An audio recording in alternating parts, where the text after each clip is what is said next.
Greetings everybody and welcome to a brand new episode of All Things Lambda, the community show that according to Django Mandango is slower than Internet Explorer.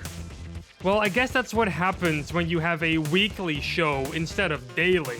Unfortunately though, I simply just don't have time to make daily episodes, so we're going to have to do with this format for now. But enough of that, let's just get to the weekly news roundup.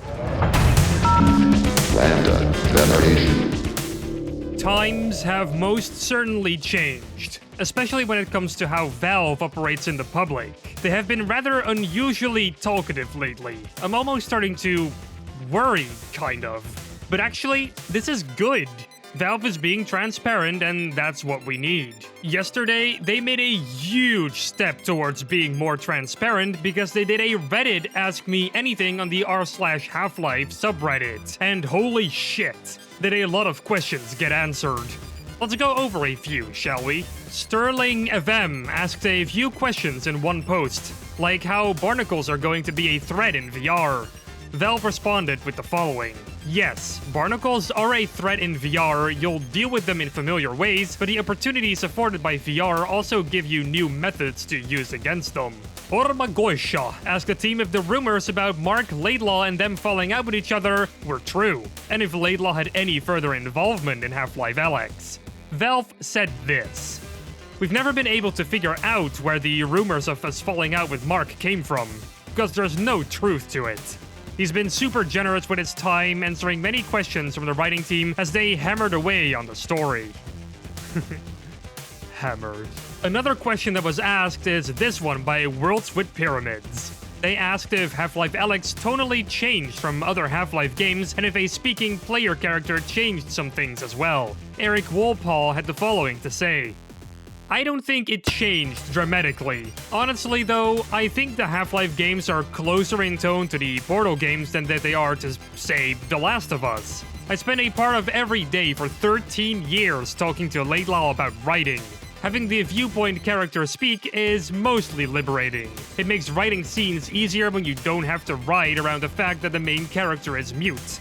It's also easier to have the player feel they're actually an active participant in the scene. The last question I'll go over in this segment is the following one by Smandaman. They ask what the reason was behind the sudden opening up of Valve as a whole and why they're more communicative online. Jamal had the following to say to that. We always enjoyed speaking to the community. For Half-Life Alyx, our first single-player campaign in several years, we wanted to be able to speak to the community in a different way than that we do with our service games. It was a great opportunity to widen our reach as Valve more broadly.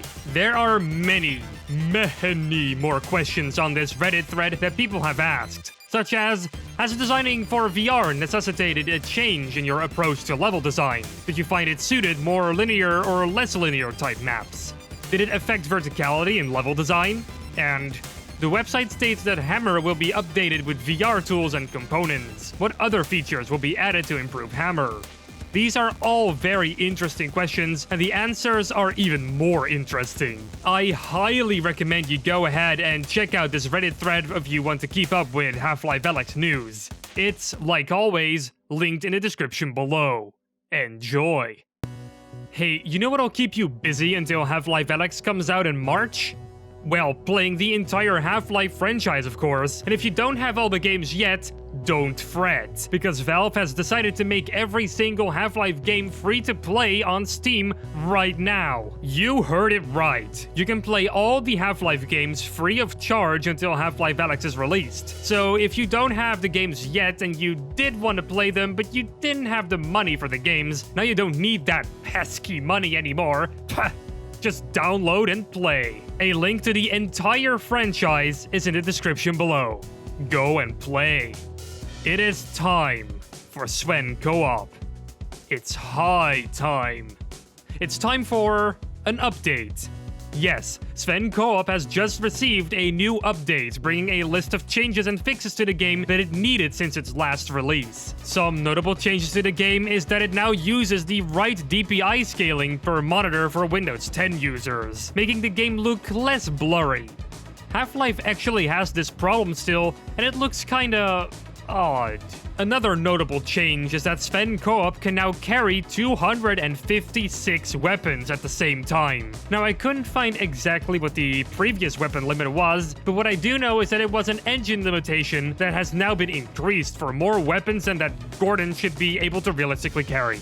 Let's break an innocent man's back. Anyway, if you want to read up on all the other changes made in this release, I urge you to go ahead and click the link in the description below. Reflections. They're all around you, copying the world and transmitting it onto a service so you can look at the world from a different angle than that your nose is currently pointing at.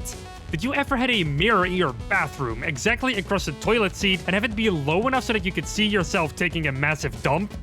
It's awkward. Anyway, Tripmine Studios presented a new trick up their sleeves that they're going to use to improve the rather primitive cube maps in the Source engine. It's called Parallax Corrected Cube Maps. In the most basic terms, what it does is it corrects the reflections to always be in the right position and angle, so that reflections don't move around with the player anymore, but stay stationary like they should. This is achieved by a new entity Dominic scripted. How it works is that you draw a box inside the room with reflective surfaces to define how the reflection should be anchored.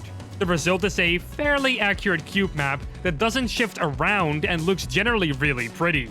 And that with pretty much no performance cost. Now, if you want to see for yourself in more detail how this actually works, go check out the video that's posted to the Tripmine Studios YouTube page. A link is thrown in the description below. Raising the Bar Redux has a brand new media update. It was posted to ModDB on January 17th and it's chunky as heck, so let's go over it right now. They start the media update off saying that they're planning to release the first playable chapter of the mod this very year. They don't want to give exact dates just yet, but they do say that this year will be a very big year for the mod. They have some new team members to introduce too. For material implementation, they have Shadowrun. Welcome to the team.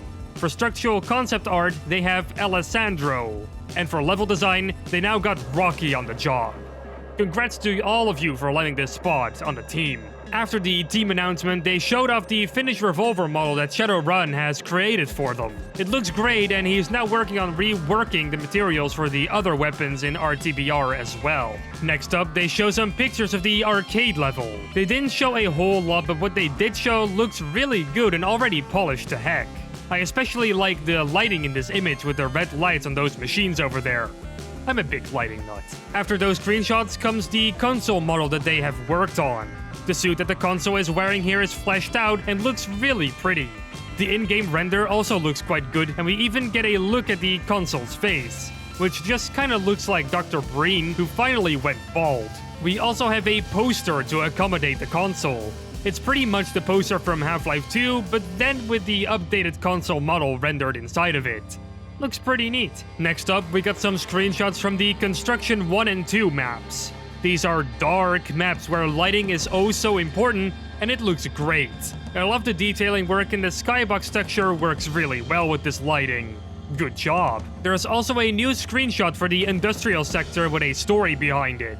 Apparently, the team isn't able to get the layout quite right for this chapter. They also struggle a bit with the quality bar that was set by other level designers, but they eventually managed to get it right. Last but certainly not least, we got a model for the Combine Guard.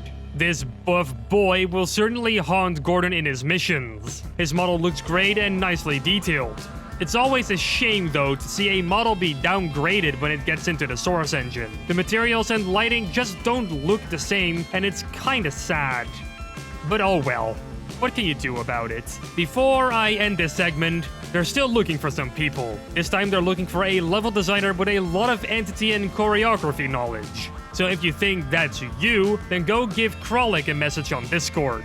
His full name is Kralik. That's Kralych, with the Discord tag #0901. A link to the full ModDB post is in the description below. Alright, who of you remembers Garry's mod?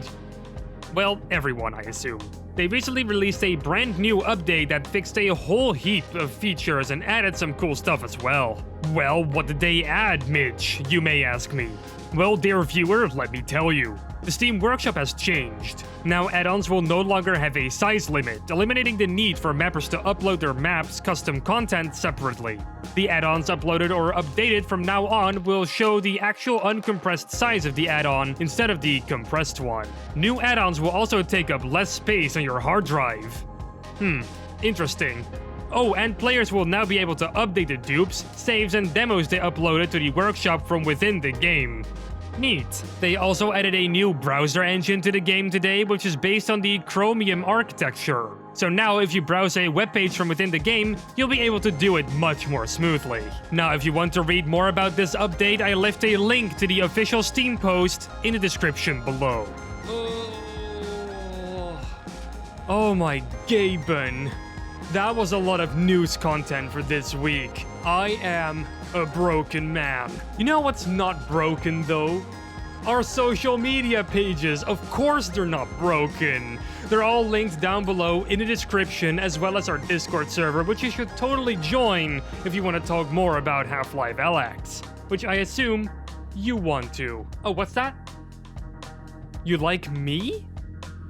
Impossible. Anyway, if you do, you can certainly follow me on Twitter. It's @FarLumi, and it's linked down below in the description together with my very own YouTube channel, which a video for that channel will come out this Saturday. So, it might be worth watching. I think it's worth watching, at least. It's important. And with that, I'm going to end episode 77 of All Things Lambda.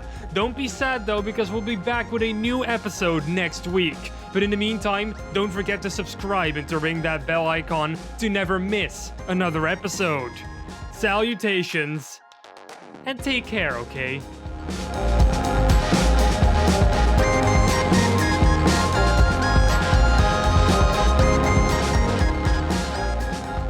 Why they're more communicative online. Communicative. Is that correct? Communicative?